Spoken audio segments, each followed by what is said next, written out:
कृपा करे। बेनती करता हाँ कि इस चीज नूं लेके अध्ययन किया गया सिक्खी दा। तुसी सिक्खी नूं आपदे हिसाब नाल वाचदे हो, जिहड़े होर धर्मां दे जानकार ने वो होर हिसाब नाल इस नूं समझदे ने। जब समझना शुरू किया सरकारां ने, सरकार दी एक पॉलिसी 25 साल खामोश रहिंदी है, दूसरी 50 साल, तीसरी 75 साल, 100 साल, और कई गल्लां दा पता ही नहीं लगता। आखिरकार अध्ययन होया कि जिहड़ा खालसा साजिया ते नवाजिया सी, जिस कौम नूं पैदा कीता सी जुल्म दे खात्मे लई, कि वो कौम अज भी उदां दी जोश दिल है कि नहीं है।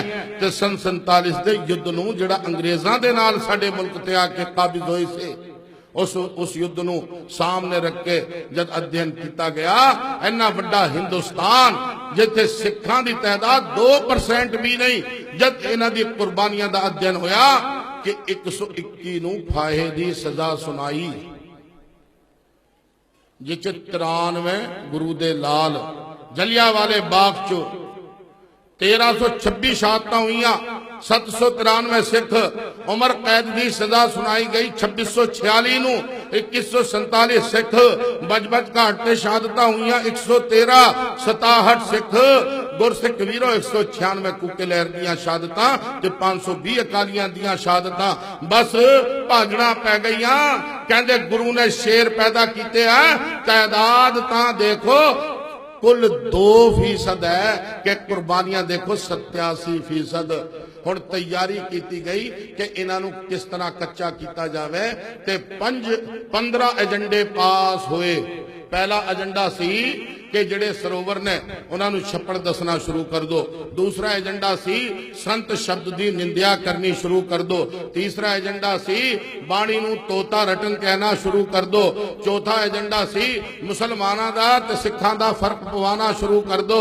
पंजवां एजेंडा सी दसन नूं नकारना शुरू कर दो। छठा एजेंडा सी हरमंदर साहब नूं गोल्डन टैंपल बना दो।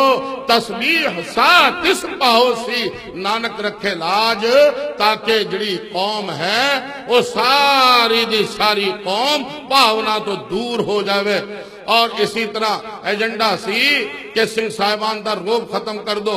एजेंडा सी कि जिहड़े 5 प्यारे ने उन्होंने नौकर दस दो।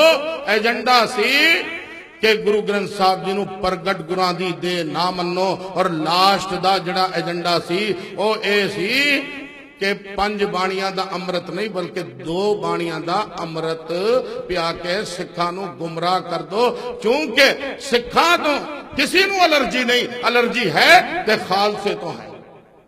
खालसा प्रगटाया जुल्म दे सफाए ले, और इस खालसे नूं कोई मिटा नहीं सकदा।